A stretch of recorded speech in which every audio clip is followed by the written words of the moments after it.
गणपति गजानंद भगवान की जय। वक्रतुंड महाकाय सूर्य कोटि समप्रभ निर्विघ्नं कुरु मे देव सर्वकार्येषु सर्वदा। श्री सिद्धि बुद्धि सहिताय श्री मनमहागणाधिपते नमः। कई ध्यान। ओम श्री मनमहागणाधिपते नमः।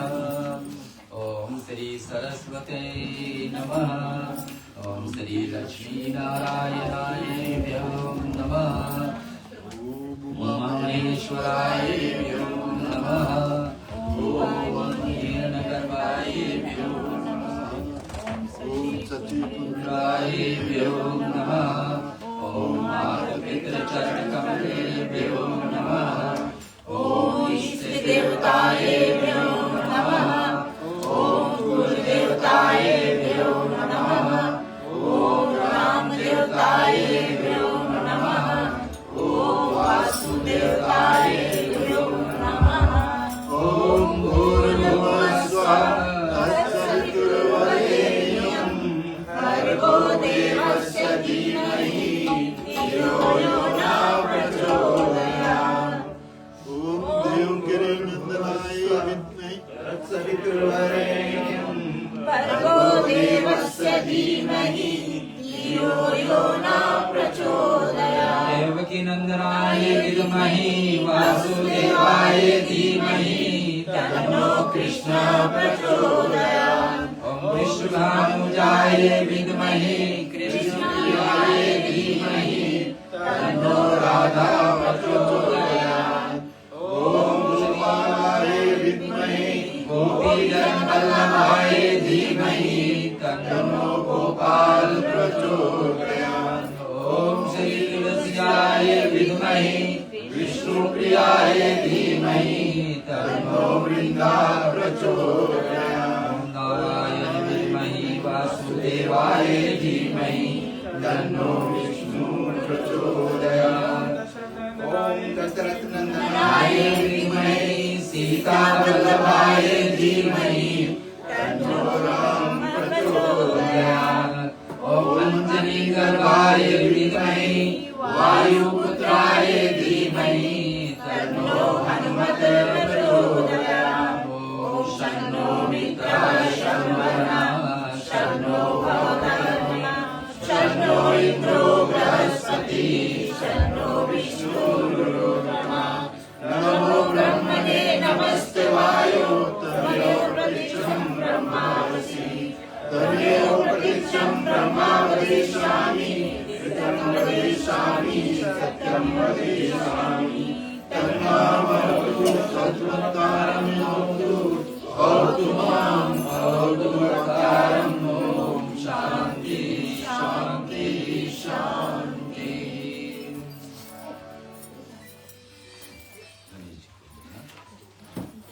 फूलों से सजाया दरबार गजानन ने आ जाना।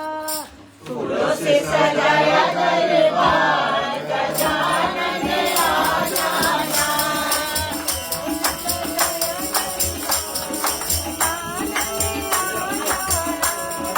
फूलों से सजाया दरबार गजानन ने आ जाना।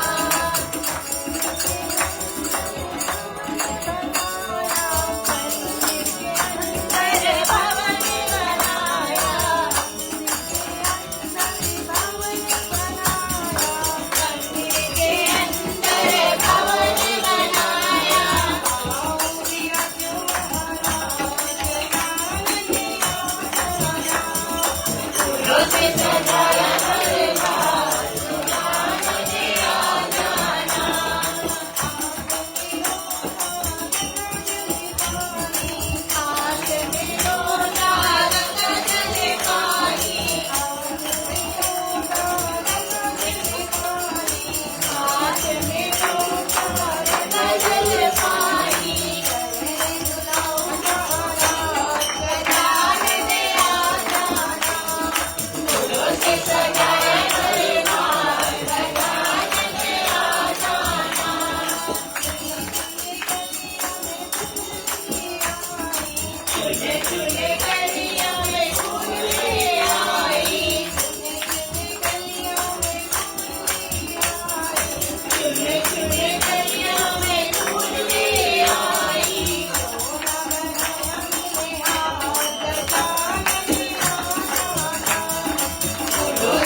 पूज्य गुरु जी, आए हुए ब्राह्मण देवता और सभी को राधे राधे।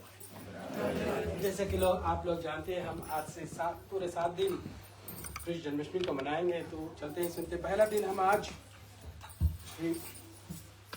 श्री हरि विष्णु के 24 अवतार के बारे में सुनेंगे। श्री राम और कृष्णा संवाद और कृष्ण के बड़े भाई बलराम का जन्मदिन भी मनाएंगे। फिर दूसरे दिन मंडे को हम श्री कृष्ण और शिव महादेव की जोगी लीला और पूतना का वक्त भी सुनेंगे। फिर तीसरे दिन हम श्री कृष्णा के बाल लीला जो उसने किया वो सुनेंगे। फिर चौथे दिन वेडनेसडे को गोवर्धन लीला और 56 भोग सुनेंगे, कैसे भगवान ने गोवर्धन को उठाया और 56 भोग क्यों मिलता है। फिर डे 5 थर्सडे को हम मथुरा जाएंगे, कृष्ण जी अपने मामा से मिलेंगे। फिर फ्राइडे को हम कृष्ण जी का विवाह करेंगे और सुनेंगे 16,108 पटरानियों से का विवाह। फिर 7वें दिन हम बाल लीला रिविजिट करेंगे और जन्म उत्सव मनाएंगे और उनका झूला भी झुलाएंगे। ऐसे हम 7 दिन कैसे गुजरेगा कौन जाने। अब सुनते हैं गुरु जी से आगे हम क्या क्या करेंगे। जय श्री राम। गणपति गजानन भगवान की जय। आज भाद्रपद महीना शुरुआत हो रही है हमारे बीच में।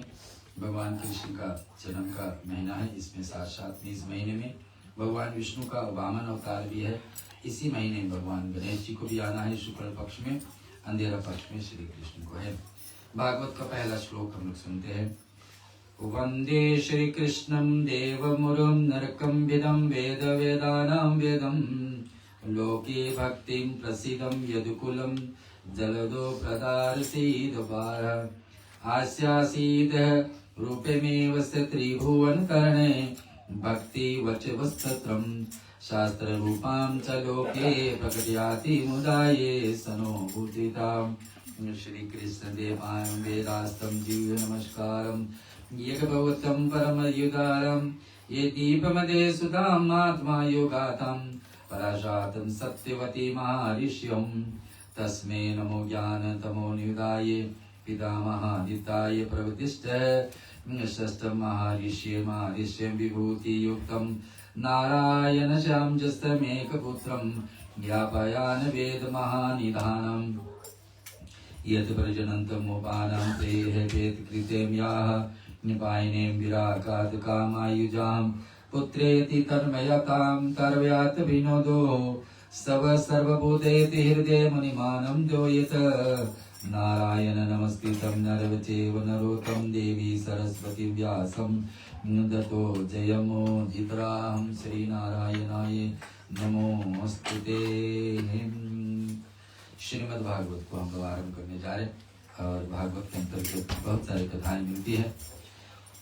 वर्ष में 6 महीने ऐसे पवित्र महीने हैं जिसमें भागवत सुनने से ज्यादा लाभ। वैसे तो भागवत कितनी भी दिन श्रवण करें, लेकिन 2 चीजें नियम है। एक है कि सप्ताह परायण 7 दिन जरूर श्रवण, पूरे लाभ लेना है। तो इस वर्ष हम लोग को 8 दिन नहीं 7 दिन ही भागवत का मिल रहा है। दूसरी बात है कि वर्ष में 6 महीने ही ऐसा है। पहला है आषाढ़ महीना जो 2 महीने पहले था। दूसरा है श्रावण महीना जो अभी अभी बीती हमारे बीच में। तीसरा है भाद्रपद महीना जो अभी चल रही है। और चौथा है आश्विन महीना जिसमें नवरात्रि का महीना होता है, अगले महीने में है। फिर कार्तिक महीना है, दीपावली का महीना, और मार्गशीर्ष जिसमें भगवान राम जी का विवाह पंचमी मार्गशीर्ष महीना। उस ये 6 महीने ही सुनने से ज्यादा लगना। हर एक वस्तु करने और सुनने से और पाठ करने से किस समय ज्यादा लाभ होता है उसको हम लोग श्रवण करिए। कैसे भागवत हम लोग के बीच में आई। नारद मुनि भक्ति और ज्ञान वैराग्य उत्पन्न करने वाली बात को सुनाते हैं। ओम नमो भगवते वासुदेवाय। श्रीमद् भागवत पुराण का महात्म्य में हम लोग श्रवण करें। सूत जी बता रहे कि व्यास जी के पुत्र श्री सुखदेव जी ने कलयुग के जीवों में काल रूपी नाग और विनाश करने के लिए श्रीमद् भागवत शास्त्र को सुनाया। कलयुग में मात्र एक ग्रंथ है जिसको महाग्रंथ कहा जाता है, तो एक है श्रीमद् भागवत, जिसको हर एक व्यक्ति के जीवन में प्रयास करके कम से कम नियम से एक बार को श्रवण कर लेना चाहिए पूरे के पूरे। तो श्रीमद् भागवत में आया है कि एक दिन सनकादि 4 ऋषि सत्संग के लिए वैशालपुरी में एकत्रित हुए। भ्रमण करते हुए नारद जी भी वहां पहुंचे। नारद जी ने बोले कि अब पृथ्वी में ना कोई ज्ञानी रहा, ना कोई सिद्ध रहा और ना कोई योगी रहा। कलयुग के दोष देखता हुआ पृथ्वी पर भ्रमण करते हुए रहते। सुनो, मैंने एक ऐसी युवती को देखा है कि बड़ी दुख में है कि वृंदावन में एक माता जी लेटी हुई बैठी हुए, उनके पास 2 पुत्र है जो इनसे ज्यादा देखने में बूढ़े लग रहे हैं, लेकिन मैया ऐसे नहीं है। इन दोनों देवियों में के द्वारा मेरी सेवा करने से भी मुझे शांत नहीं मिली। मेरा जन्म क्रवीर में हुए। तो मैया से जब पूछे नारद मुनि कि आपका ऐसा दशा कैसे होगी, तुम्हारे देखते देखते तुम्हारे बच्चे बूढ़े हो गए। तो ये दिन बताया कि देखिए हमारे बहुत सारे उपाय से लालन पोषण में दोनों को किए। बच्चे को महाराष्ट्र में जो गए, पहले कर्नाटक में जन्मे और महाराष्ट्र गए, परंतु गुजरात प्रदेश में जाने पर मुझे बुढ़ापे ने घेर लिया। परंतु जब मैं वृंदावन आ गई तो वहां पर नई युवती बन जाती है। ये दोनों मेरे पुत्र वृद्ध और वृद्ध हो गए। दोनों पुत्र सामने नारद जी ने भक्ति का उपदेश दिया। इसको सबसे सरल उपाय बताए कि इन दोनों से श्रीमद् भागवत कथा रूपी अमृत का पान को। इस पर भक्ति और शोक आदि मुनीश्वरों ने भगवान की कथा का रसपान दोनों पुत्रों को कराया। कथा की समाप्ति पर दोनों पुत्र ज्ञान और वैराग्य बुढ़ापे से जगह पर नए युग बन गए। 2 पुत्र कैसे कलयुग के अनेक पाप को घसत लिए थे, इसी कारण से दोनों देखने में बूढ़े हो गए थे और शरीर से भी। तो नारद मुनि ने उपाय बताए कि देखिए श्रीमद् भागवत पुराण ऐसा है कि व्यक्ति के जीवन में जाने अनजाने में अनेक गलतियां और पाप होते हैं। उन सबको छुटकारा पाने के लिए ये भागवत पुराण बड़ी से बड़ी। कोई व्यक्ति भागवत का एक श्लोक भी श्रवण करके शरीर छोड़े तो सीधे भगवान के धाम जाते हैं। तो ये इस पुराण को 18 पुराण हम लोग के बीच में है, लेकिन किसी पुराण को अमर कथा कहा गया जाता है तो महापुराण, जिसको भगवान शिव ने पार्वती मैया को सुनाए, सुखदेव मुनि इसको पान किए और कथा हमारे बीच में आई। तो आगे आता है कि किसने पहले इस कथा को सुन करके और उनकी मुक्ति हुई। तो बताने लगे श्री सूत जी बताने लगे, सुनो, तुम भद्रा नदी के किनारे एक ब्राह्मण रहता था, उसका नाम था आत्मदेव। वह बड़ा शास्त्र विज्ञान से बड़े ही निपुण था, परंतु वह संतानहीन था। आत्मदेव था कि सोचा कि बिना संतान के शरीर छोड़ेंगे तो मेरी गति कैसी होगी, कि एक दिन वो आत्महत्या करने के लिए तैयार हो गया। आत्मदेव ने महात्मा ने कहा कि तुम्हें कहीं नदी के किनारे खड़े होकर के जलांग मार करके शरीर छोड़ने की तैयारी में रहा। वहीं पर एक महात्मा मिल गया और महात्मा मिले, इसने कहा कि मेरे पत्नी और पति हम लोग के बीच में कोई संतान का संयोग नहीं बन रहा है। ब्राह्मण ने महात्मा जी से कहा कि अपने शरीर छोड़ने के मैं तैयार।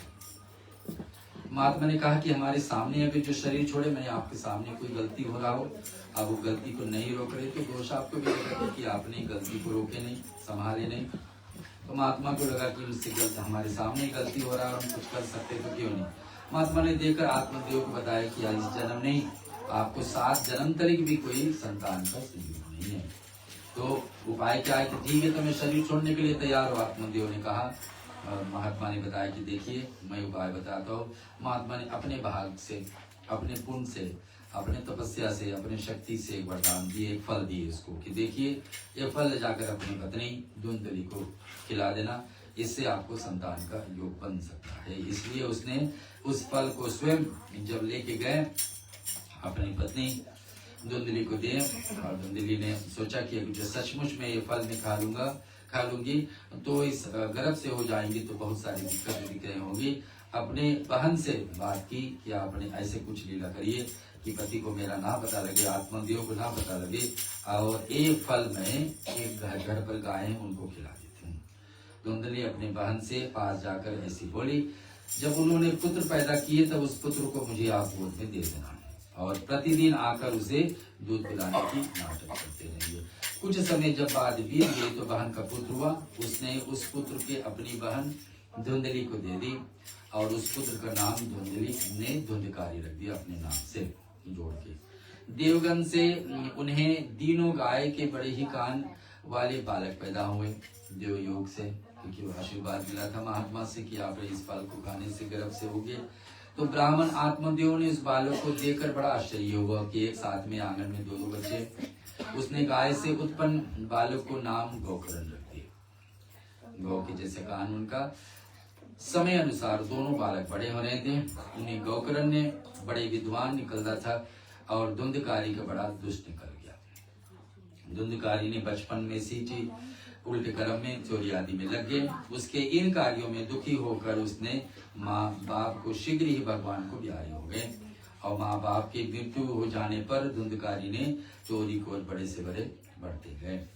वे वैश्यों से कोटों में से जान लगा और वैश्य से उसकी सारी संपत्ति हड़प करके उनको भी आत्महत्या यानी कि वैश्यों से उसकी कन्या हत्या करने के लिए जमीन पर रख दिए। इस प्रकार से धुंधकारी का राक्षस योनि में प्राप्त हो जाना है। धुंधकारी ने दूसरा जन्म अकाल मृत्यु ने अचानक मृत्यु, 2 प्रकार का मृत्यु होता है। एक काल मृत्यु होता है जो समय पर मृत्यु हो और एक अकाल मृत्यु जो बेसमय पर हो जाए, यानी एक्सीडेंट से, दुर्घटना से। तो धुंधकारी का ऐसा हुआ। तो ऐसे जब बेसमय पर हो जाए तो आत्मा भटकता है। तो उसने अपने भाई को समस्त घटना को वर्णन करे। तो धुंधकारी ऐसे वन में आत्मा उनको भटकने लगे। इसी बीच गौकर्ण ने जब तीरथ करके घर लौटे तो उसको पता चला कि ऐसा हो रहा है। गौकर्ण ने अपने भाई धुंधकारी को प्रेत योनि से मुक्त करने के उपाय सोचे। उपाय बताया गया कि आप सप्ताह यानी 1 सप्ताह के लिए श्रीमद् भागवत महापुराण सुन लो।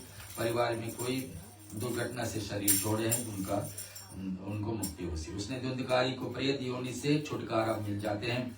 समय आने पर दोनों भाई गौकर्ण और धुंधकारी विमान पर बैठ करके और 7 दिन का 7 गांठ पर बास में निवास करके प्रेत को अपने पितरों को तारने के लिए एक दिन अपने पितरों को तारने के लिए एक दिन एक गांठ को पूजन किए। 7 पीढ़ी तारने के साथ साथ में गौकर्ण ने अपने भाई धुंधकारी को तारे। अपने और 6 पीढ़ी जो उससे पहले थे पिताजी सहित आत्मदेव आदि सभी को तार दिए।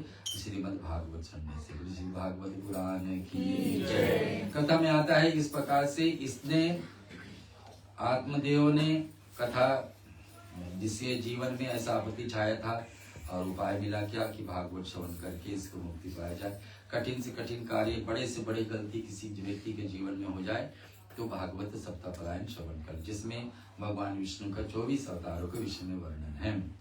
अब आगे लिखा है कि इस बात को विशेष ध्यान रखना चाहिए, स्थान पर अधिक से अधिक एकत्रित होकर के हम लोग को इस कथा को श्रवण करें जो 6 महीने में आपको विधि बता। भगवत सप्ताह की कथा का दीक्षा लेने से कथा सुनने वाले अधिकारी श्रोता को 7 दिन तक ऐसा ध्यान रख करके कथा में नियम पर रहना। सूची बताने की ऋषियों ने प्रश्न किया कि एक बार भगवान विष्णु ने और देवताओं के क्षेत्र नेमी सारण में शौनक आदि सब ऐसे बैठे हैं, तो सब बैठ करके यही मांग किया कि भगवान भागवत सुनाओ।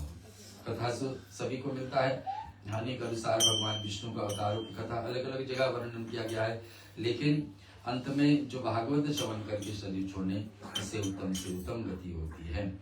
इस कलयुग में जानकर के वैष्णव क्षेत्र में श्री हरि की कथाएं सुनने के लिए एकत्रित होते। सूची बताने के सुखदेव जी सुनो, अभी ये जो कविता से हुआ है संन्यास लेने के समय है, और ये श्रीमद् भागवत बहुत सी गोपनीय और रहस्यमयी पुराण है। गोपनीय यानी कि बहुत कम लोगों से कहा जाता, समस्त वेदों का सार है।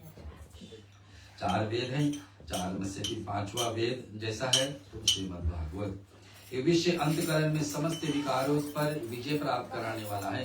श्रीमद् भागवत पुराण के जो पुण्य है, कोई व्यक्ति नियम से 7 दिन तक सुन ले, वो पुण्य उसके साथ अमर हो जाता है और हर पूरे जीवन पर्यंत करीब वो पुण्य आपके साथ में रहती है।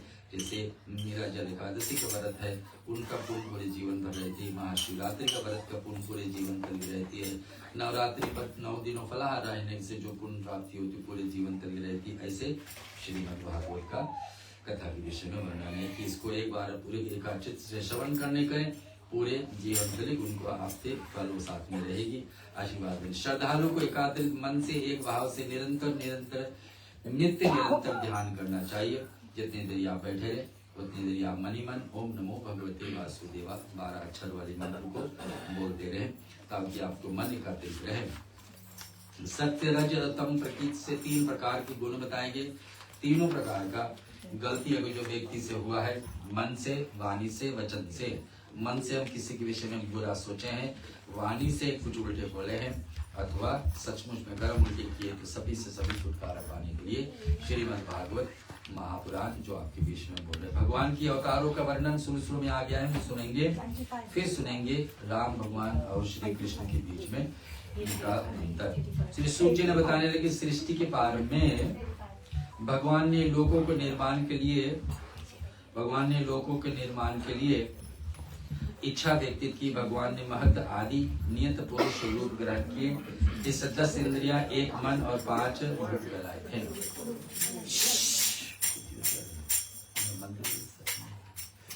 और भगवान इसमें आया कि भगवान श्री हरि विष्णु का द्वार वैकुंठ है, श्री कृष्ण का द्वार है गोलोक, और भगवान श्री राम का धाम है साकेत धाम।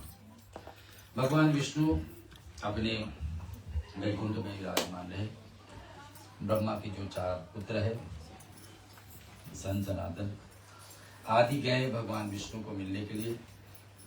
उनको द्वार पर 2 लोग बैठे थे, जय और विजय। द्वारपाल भगवान के द्वार पर बैठे हैं और उनसे भगवान ने उनको जाने के लिए अंदर जय विजय ने क्षमा कर दिया कि आप नहीं जा सकते, अभी भगवान के मिलने के समय है।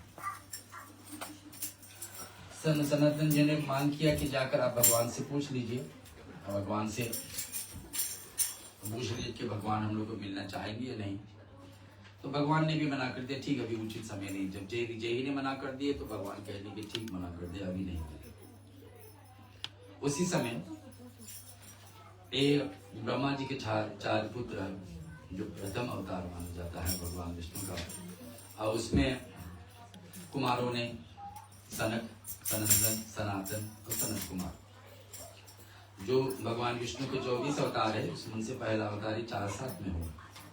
सनक, सनंदन, सनातन और सनत कुमार दोनों ने, चारों ने मिलकर के श्राप दे दिया। किसको? जय और विजय, कि हमने 3 बार कोशिश की है भगवान से मिलने के लिए, तीनों बार आपने कोई न कोई कारण बोल करके हमको मना किया।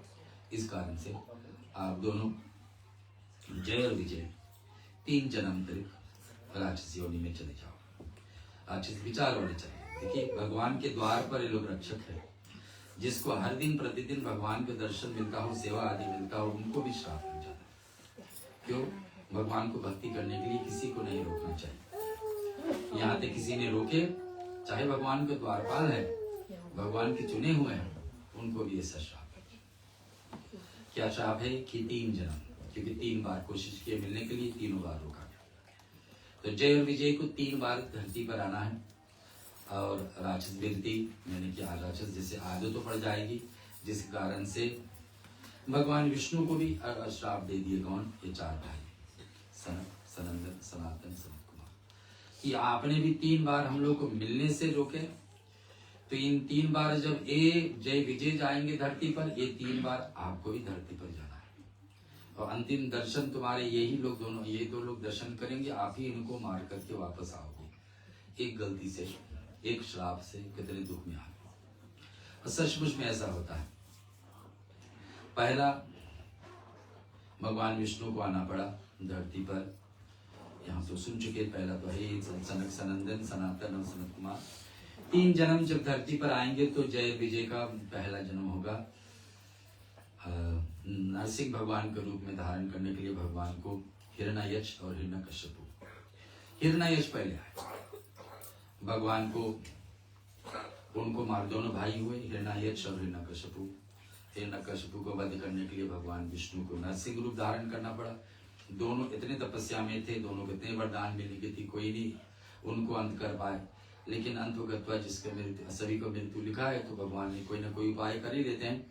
भगवान विष्णु ने जब नरसिंह रूप धारण करके आकर के हिरण्यकश्यपु को वध करेंगे, उधर हिरण्ययक्ष को वध करने के लिए जब बड़ा अवतार भगवान ने धारण करते हैं, और इसने सोचा कि इस धरती पर भगवान को आना है, तो पूरी धरती को उठा करके लीजिए, धरती नीचे जल में डालवा देते हैं। तो भगवान ने पुनः सुअर को रूप धारण करके जाकर के धरती को लाकर फिर स्थापित किए और हिरण्ययक्ष को वध किए। हिरण्यवक्ष को वध करने के बाद में हिरण्यकश्यप ने सोचा कि हमारे भाई को वध करने वाले श्री हरि विष्णु, इनको बदला में लूंगा। भगवान विष्णु का भक्ति को सभी को रोक देते हैं। फिर वही गलती, और कैसे रोकने से फिर क्या, सभी को बता दिए कि किसी कोई भी भगवान का नाम ना ले, सब लोग हिरण्यकश्यप को जप करें। उसे क्या बता कि हिरण्यकश्यप को पत्नियों का यादू मनी मन, वाणी से रोका गया कि तुम भगवान की भक्ति नहीं करो, लेकिन मनी मन उसने भगवान विष्णु का आराधना करते हैं। गर्भवती थी, तब से पाठ श्रवण करते करते अंत में जो बच्चा भी पैदा हुआ प्रहलाद, और प्रहलाद भी वही मंत्र वही विषय ले करके आया, और भगवान का नाम शुरू से आपको सभी को पता है, होली के पर्व हम इसके साथ जोड़ कर मनाते हैं। और हिरण्यकश्यपु को अंत करने के लिए भगवान विष्णु को ऐसा रूप बनाना पड़ा कि आधा शरीर मनुष्य का, आधा शरीर जानवर का, यानी कि शेर का रूप धारण करके भगवान आएंगे। नर सिंह, नर भगवान विष्णु को पुरुष रूप में नर कहा जाएगा, और सिंह यानी कि शेर का रूप धारण करके भगवान आएंगे, नकुल सिंह को पार करके और हिरण्यकश्यप को अंत करेंगे। तो हिरण्ययक्ष का अंत हुआ और हिरण्यकश्यप।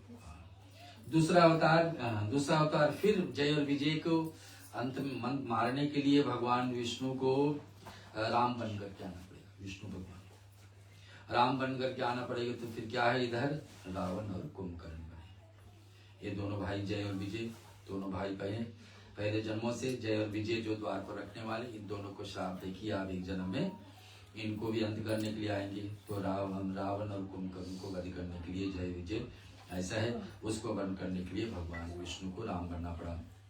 फिर आया कृष्ण अवतारी में कंस और शिशुपाल, कहीं लिखा है, कहीं पर लिखा है कंस और चाणूर। मंत्र बोलते कृष्ण वंदे जगत गुरु बड़े, उसमें चाणूर एक नाम आता है, तो कहीं चाणूर लिखा है और कंस के साथ कहीं कंस और शिशुपाल लिखना, कि दोनों को वध करने के लिए भगवान विष्णु को कृष्ण अवतार लेना। जय विजय वाली विषय पूरा हुई। इधर हम अवतारों के सुन रहे हैं। पहला अवतार हम सुन चुके भगवान विष्णु का अवतार। फिर आगे है रसातल में गई हुई पृथ्वी को निकालने हेतु भगवान विष्णु ने सुकर रूप बता दिए, हिरण्ययक्ष को वध किए, और बाद में हिरण्यकश्यप को अवतार। फिर आते हैं ऋषियों की सृष्टि में भगवान नारद के रूप में तीसरा अवतार। एक भगवान विष्णु ने एक बार नारद मुनि का रूप धारण किया। नारद मुनि एक जन्मों में अपनी माँ के साथ थी, मैया विधवा सी बचपन से नारद मुनि अपने माँ के साथ में रहती थी। साधु महात्मा आते थे, उनके झूठे भोजन करते करते इतने आशीर्वाद पा लिए। एक दिन माँ से कहे कि साधुओं के साथ में जाना चाहता हूँ। नारद मुनि को उनकी माँ ने मना किया कि ऐसे मत करो, आप मत जाइए। और फिर अंत में यही हुआ कि मैया भी उनको शरीर जब छोड़ दी तो नारद मुनि ने संतों के साथ चले गए। अंतिम इच्छा उसको वही थी कि भगवान के अंश में जन्म ले उनका। और सचमुच में एक अवतार नारद अवतार भी भगवान विष्णु का योग, नारायण भगवान का परम भक्त है, नारायण नारायण जप करते रहते हैं, लेकिन फिर भी एक अवतार उनको माना जाता है। एक आता है और अवतार धर्म पत्नी मूर्ति की तरफ से भगवान ने नर नारायण को, हम लोग सत्यनारायण का पूजन करते ना, एक अवतार उसको भी माना जाता है। एक अवतार है फिर सिद्ध स्वामी कपिल देव का मुनि में है, ऋषि हुए कपिल देव, उनको रूप अवतार ग्रहण करते। फिर भगवान एक और अवतार है अनसुईया को वर मांगने पर भगवान ने अत्रि के संतान दत्तात्रेय ऐसे हुए। अनसुईया मैया इतनी पतिव्रता थी कि साक्षात में ब्रह्मा, भगवान विष्णु और भगवान शिव को तीनों को बालक रूप में प्रकट कर दिए। क्योंकि तीनों ने परीक्षा लेके लिए अनसुईया मैया के पास आए और जानते थे कितनी पतिव्रत नियम पे है मैया, उनसे स्तनपान करने की मांग की, बल्कि हम तैयार हैं, लेकिन आप तीनों बालक शिशु बन जाइए। फिर तो अनसुईया मैया ने ऐसा वरदान के ऐसा मांग की कि तीनों ब्रह्मा और विष्णु महेश को बालक बनाने की क्षमता रखती थी। वो वही मैया के वर मांगने पर अत्रि मुनि के संतान एक दत्तात्रेय हुए। दत्तात्रेय ने जीवन में 24 गुरु बनाए, पानी को भी गुरु बनाया, एक जानवरों को भी गुरु बनाया, कहीं से कुछ सीखने को मिल जाए तो गुरु जैसा ज्ञान जैसा प्राप्ति हो। एक अवतार और आता है गुरुचि प्रजापति की पत्नी आकृति के गर्भ से भगवान ने सुयोग के रूप में 7वां अवतार ग्रहण किए। अपने पुत्र याम आदि देवताओं के साथ स्वयं भी मनवंतर रक्षा के लिए अवतार धारण किए। अवतार फिर आता है कि राजा नाभि की पत्नी मारुदेवी के गर्भ से ऋषभ देव के रूप में भगवान ने 8वां अवतार भी धारण किए। अवतार आगे भी है, ऋषियों की प्रार्थना से राजा पृथु के रूप में भगवान ने 9वां अवतार ग्रहण किए। अवतार आगे है कि चाशम मनवंतरों में एक समस्त तिल्लों की समुद्र में डूबी, तब भगवान ने मत्स्य यानी कि मछली का रूप धारण करके 10वां अवतार ग्रहण किया। आगे भी है समुद्र मंथन के समय भगवान ने कच्छप यानी कि कछुआ का रूप धारण करके 11वां अवतार माना जाता है। मंदराचल पर्वत पर अपने पीठ पर धारण करके मंथन करवाए थे जब समुद्र मंथन हुई थी। आगे आता है धनवंतरी अवतार, जो धनतेरस के दिवस हम लोग पूजन करते हैं। भगवान धनवंतरी के रूप में 12वां अवतार ग्रहण किए हैं। और अवतार है मोहिनी रूप भगवान ने धारण किया उसी समुद्र मंथन के समय, जिस समय भगवान ने स्त्री का रूप धारण करके, मोहिनी रूप धारण करके और अपने हाथों से देवताओं को अमृत पिलाने के लिए, राक्षसों को अमृत को दूर ले जाने के लिए अपनी तैयारी किए थे। एक अवतार आया नरसिंह भगवान का, हम लोग सुन चुके उसको। और अवतार ग्रहण करने के देवते राज हिरण्यकश्यप और हिरण्य को नाखूनों से पार करके प्रहलाद को बचाए।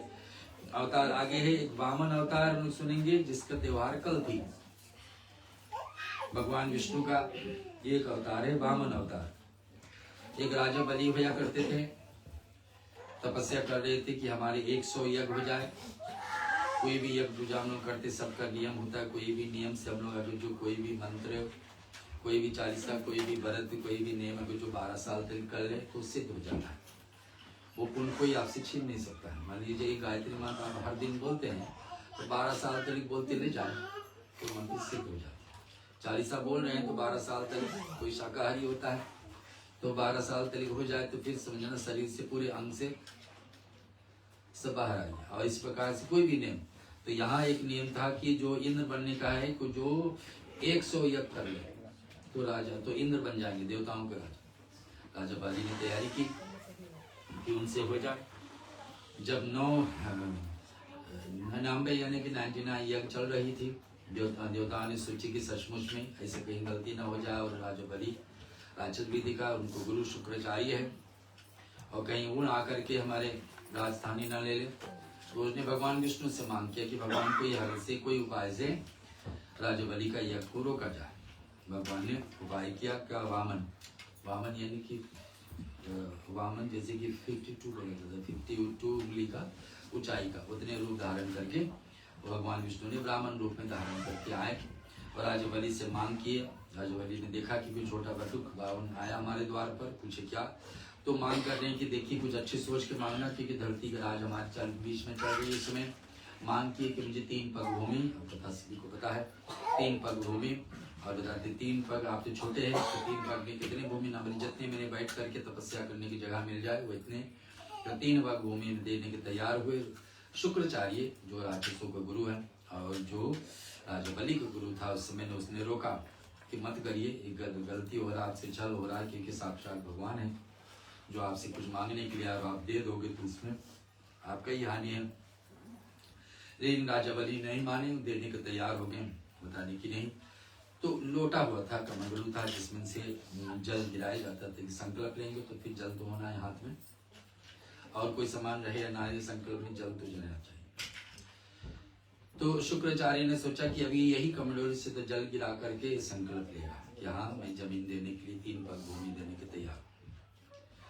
तो देने के थे जब कमंडलू में जाकर के शुक्राचार्य ने छोटे रूप धारण करके कमंडलू को जिससे टोटके से बाहर निकलना था, जल वहीं जाकर बैठ गया। जब जल बाहर नहीं निकलते थे संकल्प के समय, तो राजा बलि ने कुश का आगे का भाग बड़ी तेज होता है। कुश में ब्रह्मा विष्णु महेश तीनों का वास होता है, और कुश का एक आगे का भाग को उसको टोटके में डालते हैं ताकि वो वहां से जो मैले हैं कुछ कारण से रुके हैं उसको जल खुल जाए। लेकिन उसी समय शुक्राचार्य वहां बैठे थे, उसको आंख में लग जाता। इस कारण कुश को कभी भी हम लोग तोड़ करके किस काम में लगाते तो आगे का भाग तोड़ दिया जाता है कि हानि नहीं होती है। तो वहां पर उसको आंख तोड़ जाती। शुक्राचार्य उस दिन से एक आंख वाले हो गए, और राजा बलि ने उसको त्याग दिया। जीवन में कोई किसी ने अपने गुरु को त्यागे तो राजा बलि ने अपने गुरु शुक्राचार्य क्यों उसको भक्ति में दान करने में रोक रहे थे। आगे आता कथा में, तो उसी समय फिर भगवान 3 पग भूमि मांगने के तैयार, 3 पग भूमि देने के तैयार हो गए राजा बलि। तो पहले पग में ही सीधे धरती को नाप लिया। भगवान ने अपने विराट रूप बनाए, भगवान ने जो धरती ही बनाए हैं तो अपने पूरे धरती को नाप लिए, उसमें 1 पग भूमि चली गई। दूसरे पग में बताया कि अब दूसरे पग कहाँ रखना, तो दूसरे से यहाँ से ले करके देवलोक तक पहुंच गए। ब्रह्मलोक कहाँ है, जहाँ से जो ब्रह्मा सारी सृष्टि को बनाते हैं, सारे देवताओं के लोक बनाते हैं, धरती को बनाए, आकाश को बनाए, धरती से नीचे पाताल लोक को बनाए, हर एक जीव जंतु का बाप है कौन, ब्रह्मा। तो ब्रह्मलोक तक पहुंच गए। तो ब्रह्मलोक तक जब भगवान विष्णु का पग पहुंच गई, पैर पहुंच गई, भगवान ब्रह्मा ने अपने कमंडल में जल्दी से भगवान विष्णु के पैर में कौन बैठती है, मैया गंगा, तो अपने कमंडलों में गंगा वाली है। और वहां ब्रह्मलोक तरीक 2 जगह हो गई, तीसरी जगह नहीं बचे। बोले कि कहाँ जगह बची, धरती गई, देवलोक गए, अब कहाँ जगह बची। अब मान ली कभी राजा बनने की तैयारी भी हो जाए राजा बलि, तो बन नहीं सकते कि देवताओं का पूरे राज तरीक को भगवान विष्णु को मिल गया, तीसरी जगह कहीं नहीं। तो राजा बलि ने कहा कि भाई हमारे सर्व हमारे स्वयं में अपने आप से तो बाकी हूँ, तो ठीक है। उसके बाद उसके पैर में देखने आप 3 चीज मांगे थी, 3 पग भूमि में दे दिया हो, लौट करके मुझे तो कुछ बनता है मिलने के लिए। क्या मिले कि आप हमेशा के लिए भक्तों के अधीन होते हैं भगवान। भक्तों की इच्छा पूरा करने के बाद में भगवान, जैसे रामावतारी में शुक्रवार सुने थे, भगवान ने पहले सुग्रीव को सहायता किए, फिर भगवान स्वयं सहायता लिए। तो भगवान यहाँ अपने भक्तों को, राजा बलि ने अपने गुरु को त्याग करे, नैनाम में यज्ञ का फल छोड़ दिए, उनको लिए भगवान उससे लोक में आकर उनके साथ द्वार को बैठ गए। अंत में माता लक्ष्मी ने देखा कि बहुत समय हो गई और भगवान वापस नहीं आए हैं, तो भगवान विष्णु को आकर के राजा बलि से छुड़ा करके वापस ले जाने के लिए तैयारी की, और ऐसे मांग की कि भाई कह दिए कौन, माता लक्ष्मी राजा बलि को, और कह करके देखिए उनको हाथ में मैं रक्षा बांध रहा हूँ, आपके हाथ में आपकी रक्षा ही रहेगी। लेकिन रक्षा में फिर लौटार के दूं क्या, तो रक्षाबंधन के दिन बहने को चाहिए भाई की घर को, और भाई दूज में उल्टा है, भाई दूज में तो भाइयों को चाहिए बहन को घर पहुंचे। भाई कौन है, यमराज। बहन कौन है, यमुना देवी, जो नदी के रूप में वृंदावन में बह रही। तो भाई दूज की परंपरा वहां से शुरू हुई कि जहाँ पर यमराज मृत्यु के देवता पहुंचते हैं यमुना नदी किनारे अपने बहन के हाथ से पका हुआ पकवान। और ये रक्षाबंधन शुरू हुई कहाँ से? यहाँ से कि राजा बलि के यहाँ लक्ष्मी मैया बहन बन करके उनके यहाँ पहुंची है और वहां पर पहुंच करके उसको हाथ में रक्षा बांधी है। मांग करे कि क्या लौटार के दो, बोले जो आपके द्वार पार पे बैठे हैं उनको भगवान विष्णु को छुड़ा करके मैया लक्ष्मी वापस ले जाती है। आज भी माना जाता है कि राजा बलि अगले इंद्र बनने वाले हैं। जहाँ भी है तपस्या उनको चल रही है और भगवान विष्णु से अगले मैंने तपस्या के बाद में फल तो मिलेगा ही मिलेगा, कहीं छूटा तो नहीं जाएगा। तो कथा हम कहाँ पे थे, तो वामन रूप भगवान धारण किए तो ऐसा वीर पूरा हो गई। फिर अवतार आता आगे परशुराम रूप में। हम लोग सुनते हैं राम भगवान, हम लोग को शास्त्र में 3 राम बने, तीनों विष्णु का अवतार। एक तो मर्यादा पुरुषोत्तम भगवान राम सब जानते, एक हुए परशुराम भगवान विष्णु का ब्राह्मण रूप भी है बलिक्रोध में, और 27 बार पूरे क्षत्रियों को वहां से हटाए धरती से। फिर दोबारा भगवान विष्णु के एक अवतार राम, भगवान विष्णु के एक अवतार परशुराम, भगवान विष्णु के एक तीसरा अवतार बलराम। बलराम के जन्म कब था? कल। बलराम जयंती भी कितने लोग कहते हैं, जो कल की पूर्णिमा थी, श्रावण महीना का पूर्णिमा, इस दिन बलराम जयंती भी कहा जाता है, रक्षाबंधन भी कहा जाता है, श्रवणी पूर्णिमा भी कहा जाता है। और इसी प्रकार से अवतार ये भी है। भगवान ने सत्यवती गर्भ से पराशर मुनि द्वारा वेद व्यास के रूप में 17वां अवतार धारण किए। एक अवतार भी क्या है कि 17वां अवतार ग्रहण किए, अपने वेद रूपी वृक्ष की कई शाखाएं बनाए, अपने महाभारत ग्रंथ की रचना की। तो ये हुए 18 अवतार पे हम पहुंच रहे, जहाँ भगवान विष्णु राम बन करके आएंगे। अवतार ग्रहण के रावण और कुंभ का वध करने के लिए कथा सभी को पता है, इसको हम संक्षेप यहाँ छोड़ते हैं। अवतार आगे 19-20 में पहुंचे। यदुवंश के वंशियों से 19वां अवतार श्री कृष्ण है, उनसे पहले बलराम आए। बलराम जी आगे, बलराम जी कथा में आगे सुनेंगे। भगवान बलराम को आने थे कि बाद में भगवान बलराम ने 1 वर्ष करीब आंख नहीं खोले। पहला 1 वर्ष भगवान बलराम ने आंख नहीं खोले, क्यों आगे सुनेंगे। लेकिन ये आंख नहीं खोले तो फिर सारे गर्ग ऋषि थे, उनके धर्म पत्नी पुनवासी, उनसे पूछा गया कि ये बालक कौन है जो आ गया और आंख नहीं खोल रहा। बताते कि देखने में तो यही लग रहा है कि बालक किसी और का प्रतिज्ञा में है। कोई दूसरा कोई आएगा तभी आंख खोलेंगे, तो संतान कैसे प्राप्ति होगी। यशोदा रोहिणी वहां पे है। तो बात यही कि सभी लोग, गांव के सभी लोग नीराजल एकादशी का व्रत रखे और व्रत का पुण्य प्रदान करे भैया का, यशोदा को, ताकि उनके संतान हो सके। 55 वर्ष है लेकिन फिर भी संतान का योग प्राप्त होगा। तो बलराम के एक कारण ही कृष्ण को आना है। बलराम जयंती कल थी और सारे गांव के लोग नीराजल व्रत रखी एकादशी पर, वो पुण्य प्रदान किए मैया यशोदा को, उनसे वो पुण्य का फल से संतान हुई जो कृष्ण को आने का है। इसके साथ में बलराम के रूप में 20वां हम लोग अवतार सुन चुके। कलयुग के आने पर बाद में होगी देश बिहार में अजय के पुत्र रूप में अवतार ग्रहण होगा। कलयुग के अंत में संसार रक्षक भगवान विष्णु का अवतार यश के नाम से बीच पर जाता। बोलो रामचंद्र भगवान की जय। राम बन के कभी श्याम बन के चले आना, प्रभु जी चले आना।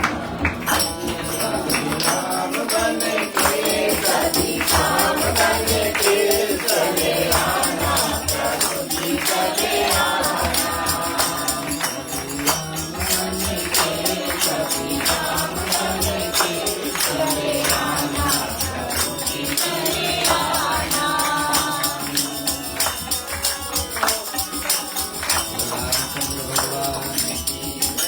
भगवान विष्णु पहले राम रूप अवतार लिए। हम लोग जय विजय की कथा से जोड़ करके आपके विष्णु पहुंच रहे हैं। और भगवान विष्णु का आने के कारण, तो जय विजय के कारण हम लोग सुनते हैं कि 3 जन्म ऐसा होना है। पर जय विजय को श्राप है, 3 जन्म आने के लिए भगवान विष्णु को भी श्राप है कि भगवान से मिलने के लिए 3 बार प्रयास किए सनंदन।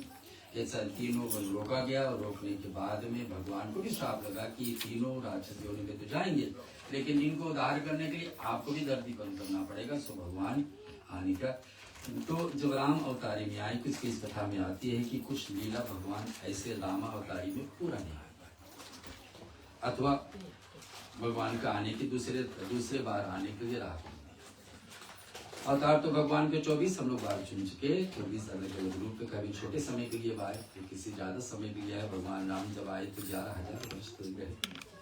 रामराज बहुत लंबे समय तक चली, लेकिन जितना पार्वती का प्रसन्न था उतनी देर तक भगवान शिव ने राम कथा बताए। राम की राज के विषय में कम प्रसन्न था पार्वती को, तो महाकथा रुक गई। भगवान एक वीरपद्धेनु सुर संत हित, हम लोग हमेशा सुनते भगवान विष्णु जब राम रूप अवतार लेते तो बताए कि वीरपद्धेनु, धेनु का अर्थ होता गाय। भगवान विष्णु अवतार लेते तो ये कारण से लेते हैं कि मैं गौ का भी रक्षा करूँ, वीरपों को, ब्राह्मणों को और संतों को और देवताओं को रक्षा के लिए भगवान बार बार आते हैं। भगवान को पता है चारों के ऊपर धर्म निर्धारित होता है, चार अपने अपने काम ठीक से करें। गाय हमेशा दूध देते रहेगी, तो गाय से क्या क्या नहीं मिलती है। गाय से हम लोग दूध, बिना दूध का भगवान को जो सबसे प्रिय प्रसाद खीर नहीं प्राप्त होती। दूध नहीं तो फिर माखन नहीं, माखन नहीं तो फिर दही नहीं, दही नहीं तो फिर घी नहीं, घी नहीं तो कोई यज्ञ नहीं पूरा होता। तो गौ का रक्षा के लिए कि भगवान का गौ का रक्षा, लेकिन पूरे रामायण आप पढ़ लो, बहुत कम जगह ऐसे मिलेगी जहाँ पर भगवान राम ने गौ रक्षा के लिए हेतु कुछ अलग से किया। तो भगवान को श्री कृष्ण रूप में आएंगे तो एक नाम पड़ेगा गोपाल, गौ को पालन करने। तो भगवान उस रूप में धारण करके भी आएंगे। भगवान श्री राम अगले जन्म में कृष्ण बनने वाले हैं। और उसको जब छोटे भाई लक्ष्मण हमेशा क्रोध में हो जाते, शेष अवतार दोनों, शेष अवतार लक्ष्मण है, तो उनका इच्छा था कि जब जब मैं कुछ करना चाहता हूँ बड़े से बड़े भगवान राम रोक देते हैं, रोक देते, लक्ष्मण ऐसे नहीं, ऐसे नहीं। भगवान मन की बात उसको समझ लेते, लक्ष्मण से पूछते कि क्या बात। लक्ष्मण ने बताया कि प्रकाश प्रभु आपसे बड़े में होता तो मैं आपको आदेश देता कि ऐसा करो। और फिर कभी कभार बड़ाई करते, भगवान आपका नाम बड़ा प्रिय है राम, दो अच्छा। भगवान ने कहा कि अगले जन्म में तो मेरा नाम ले लेना। दूसरे जन्म में लक्ष्मण बन गए बलराम। बलवान थे, बल और राम साथ में जोड़ दिए। और दूसरे जन्म में जैसे हम लोग सुने भगवान बलराम 1 वर्ष पहले 1 साल से पूरे बड़े देवकी और वासुदेव से। तो लक्ष्मण बनेंगे लक्ष्मण शेष अवतार में लक्ष्मण, दूसरे अवतार में बलराम बन जाएंगे। दूसरी कथा आती है हनुमान जी का, आपको पता है गोवर्धन लीला, हम लोग बुधवार को उसको विस्तार से श्रवण करेंगे। लेकिन बलराम इधर गोवर्धन लीला कैसे पूरा होगा। हनुमान जी पर्वत उठाकर जा रहे थे जब भगवान ने इस सेतु बना रहे थे कि लंका तक पहुंचना है, 5 दिन के अंदर सेतु बनना है। सब ब्राह्मण अपने अपने सहायता रूप में जो भी कर रहे थे, सब तैयारी में थे कि आकर के कार्य हो जाए। लेकिन हनुमान जी जो पर्वत पत्थर उठा कर ला रहे थे उसमें से रोका गया कि आप उसको वहीं छोड़ दीजिए। क्यों? क्योंकि सेतु बन चुका है। अब वो पर्वत का देवता हनुमान जी से मांग करते कि आपने आश्वासन दिए थे कि हमको पहुंचाएंगे भगवान के करीब, और यहीं छोड़ के जा रहे हैं। तो यहाँ बताया कि देखिए कारण ये है कि भगवान ने बताया कि भगवान के पास से वचन क्योंकि भगवान ने कहे थे देखिए इस बार आप रुक जाइए, लेकिन अगले जन्म हम आएंगे, 1 नहीं 2 नहीं 7 दिन के आप 7 दिन लीला करो, आपका महात्म इतना कर देंगे कि हमारे बराबर ही आपको पद मिल जाएगी। सचमुच में आज भी वो लीला में हम लोग सुनेंगे बुधवार को। तो ये काम ये है हनुमान जी के साथ। हनुमान जी तो ये अमर है देवता, जो उस युग में भी थे, इस युग में भी आए, और द्वापर में भी थे, त्रेता में भी थे, तो द्वापर में भी आए कृष्ण के साथ, उनको भी सहायता मिला ये महाभारत के समय। उधर यशोदा मैया और कौशल्य की कथा। सबसे बड़ा दुख, सबसे ज्यादा दुख राम जी के वनवास होने में माँ जननी उनका कौशल्या का हुआ। एक माँ को एक संतान से अलग होना सबसे बड़ा दुख। कौशल्या मैया ने मने मन सोचे कि क्या शामिल कौन सा कार्य किया, कौन मेरा जीवन में अधूरा रह गया कि एक जीवन भर एक बच्चे का सुख नहीं पाया। 14 वर्ष उसको छूट। उधर के उनको भी दोष लगा। चाहे बात अलग बनी है कि भगवान राम ने मांग किए थे कि भगवान कि भैया आपने कोई उपाय करना कि मुझे वन में जाना पड़े, घर से दूर जाना पड़े, कुछ दिन राक्षसों को वध करने की बात अलग है। लेकिन दोष तो के कोई लगा कि आपने भगवान राम को घर से, अयोध्या से, धाम से निकाला। तो केकई को दूसरे जन्म में आकर के देवकी बनना पड़ा। और केकई का मन में बात था हमेशा कि हम काश राम मेरे कोख से जन्मते तो और कुछ बात होता है, इतने अच्छे सुनारे पुत्र और यही राजा बनते, सब कुछ बिगाड़ने से अच्छा यही राजा बन जाते। तो भगवान उनकी इच्छा पूरा करने के लिए दूसरे जन्म देवकी के रूप में उनके कोख से ही जन्मे। लेकिन जन्म लेते ही उनको घर से दूर जाना पड़ा, क्योंकि त्रेता का श्राप उस पर इंतजार कर रही थी कि त्रेता में तुमने कौशल्या से राम जी को दूर किया था, तो और इस जन्म में ऐसा। उधर यशोदा को उतने दिन तक समय रह गया था कि उतने दिन तक राम को नहीं साथ में नहीं रह पाए, तो यशोदा मैया जाकर के गोकुल में उसको देखभाल करती है श्री कृष्ण जब आएंगे।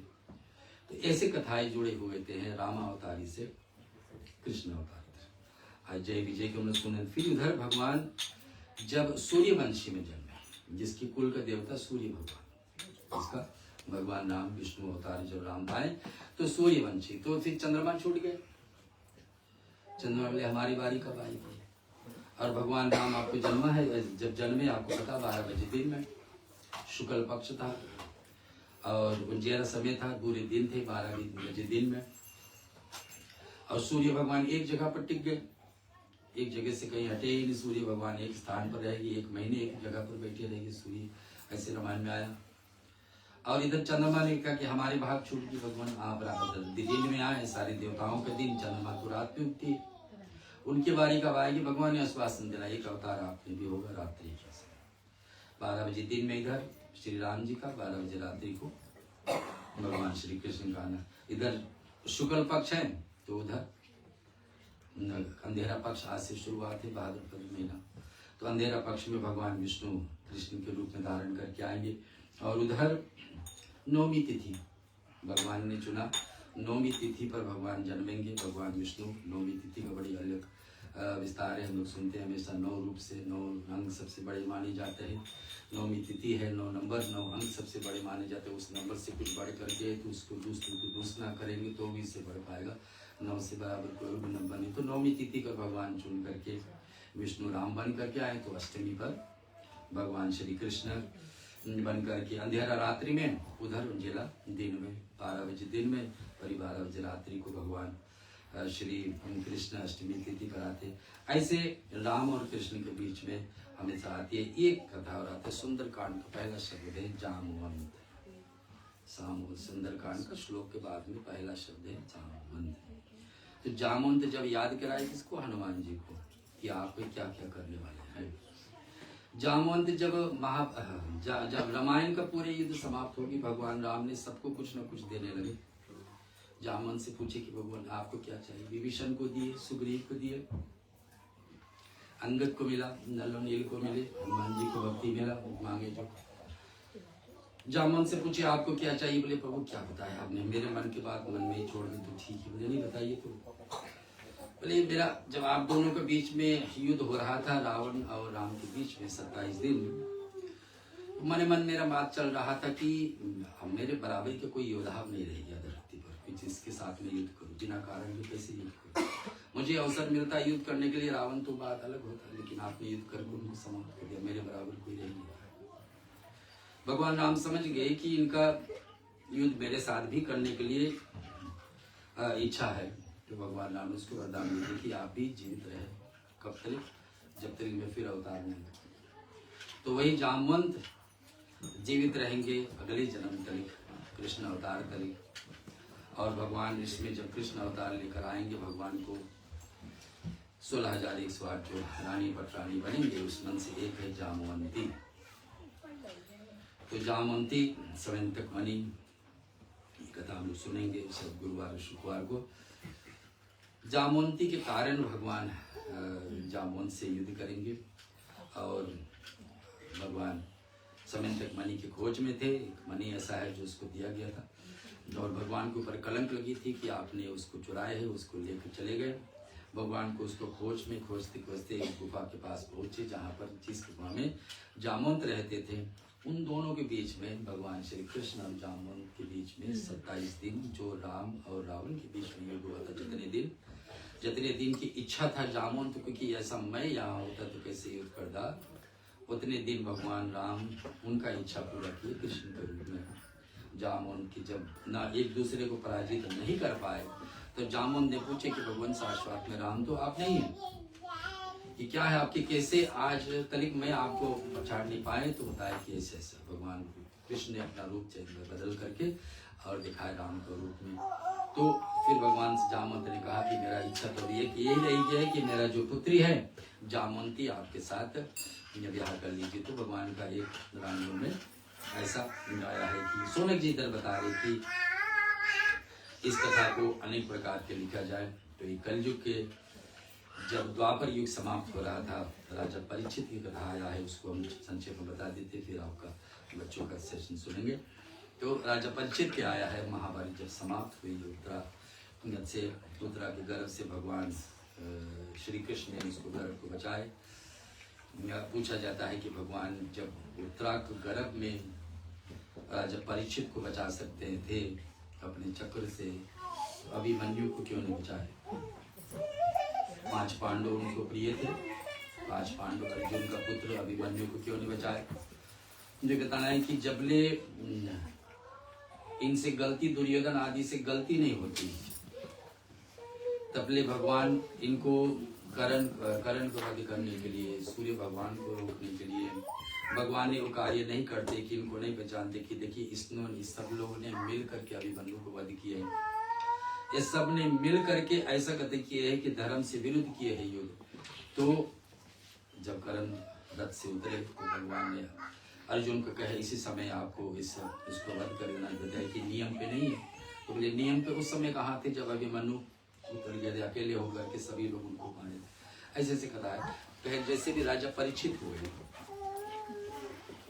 और अंत में इसमें जीवन में बहुत कुछ किए, लेकिन अंत में एक ऐसे शिकार के बेला आगे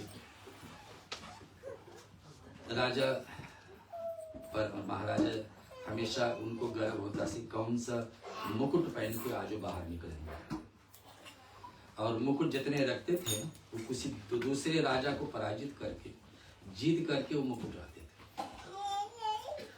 आज परीक्षित राजा उस मुकुट पहन करके बाहर निकल रहे हैं।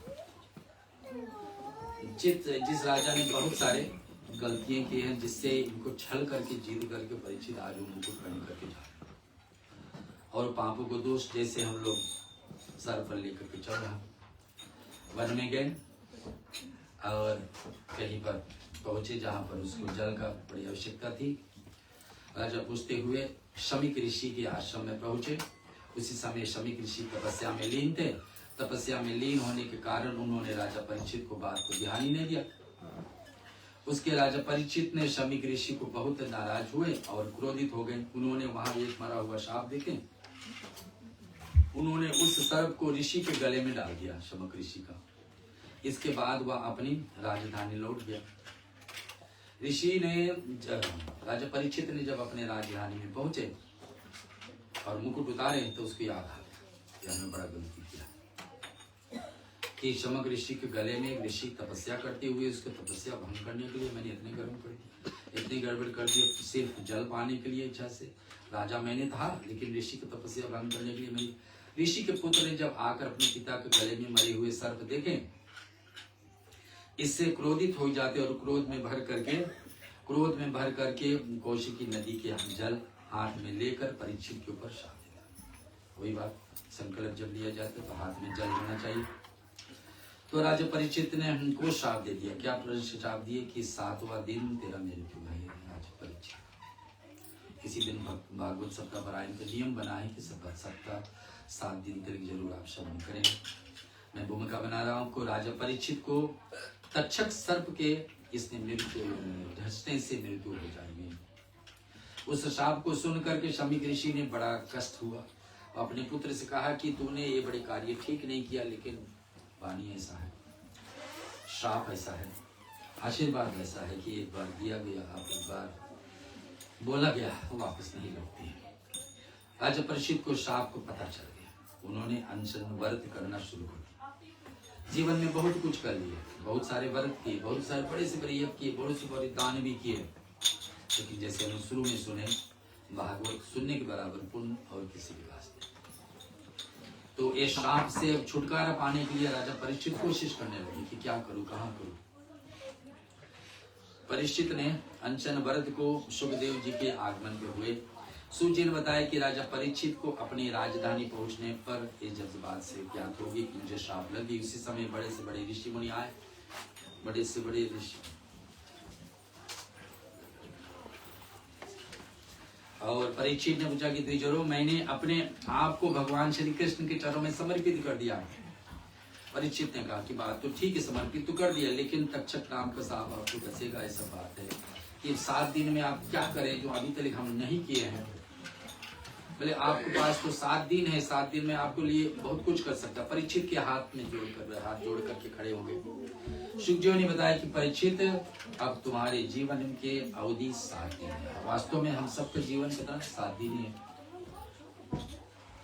हमारे हफ्ते हिंदू धर्म के अनुसार हफ्ता शुरुआत होता है रविवार से, आज समाप्त होता है शनिवार। तो 7 ग्रह भी वैसे 7 ही है, राहु केतु तो बाद में जोड़ा गया, लेकिन ग्रह भी 7 है। सुखदेव जी ने बताया, जो कथा सुनाने वाले भागवत, वो बताया कि आपके पास 7 दिन है। परीक्षित सुनो, अब तुम्हारे जीवन में अवधि इतने दिन रहते हैं। तीर्थों के जल से सारे मंगा करके, अनुष्ठान करके, कलश आदि के जल ले करके और उसको सुनवाना शुरू के, वहीं से श्रीमद् भागवत का इस कलयुग में द्वापर समाप्ति पर, कलयुग की शुरुआत में सुना। बताते कि इसको आप सुनते सुनते अंतिम में आप अपने सोचोगे कि आप भगवान में लीन हो गए। और अंत बताए कि सारे दरवाजे हम बंद करवा देंगे, 7वां दिन के लिए कोई भी सांप नहीं आ पाएगा, लेकिन मृत्यु तो है ही। और लिखा है कि तुम्हारी मृत्यु इसी से होगा, किससे? सांप की धरती से। तो फूल लाने वाली जो फूल माली थी, जो फूल लेकर के आई माला बनाने के लिए, उसमें एक छोटा सा सब लुक करके छिप करके आकर के 7वां दिन पूरे होने पर राजा परीक्षित को, लेकिन उससे पहले वो मृत्यु पा रही थी। कथा सुनने के बाद में, भागवत कथा सुनने के बाद में तो फिर कोई उपाय बचता नहीं, शरणागत में हो जाते कि इस प्रकार से किस रहेगी। जैसे जैसे राजा परीक्षित ने प्रश्न किया, वैसे वैसे ही भागवत लिखा गया। सुखदेव ऋषि के अनुसार उसको कथा बताया। जैसे पार्वती ने मांग किया, वैसे भगवान शिव ने रामायण बोले, वैसे ही जैसे राजा परीक्षित का मांग था, वैसे वैसे सुखदेव मुनि इस कथा को आपके बीच में प्रस्तुत किए। आज भूमिका बनी, कल हम लोग भगवान श्री कृष्ण का योगी लीला और पूतना गवत की कथा पे चलेंगे।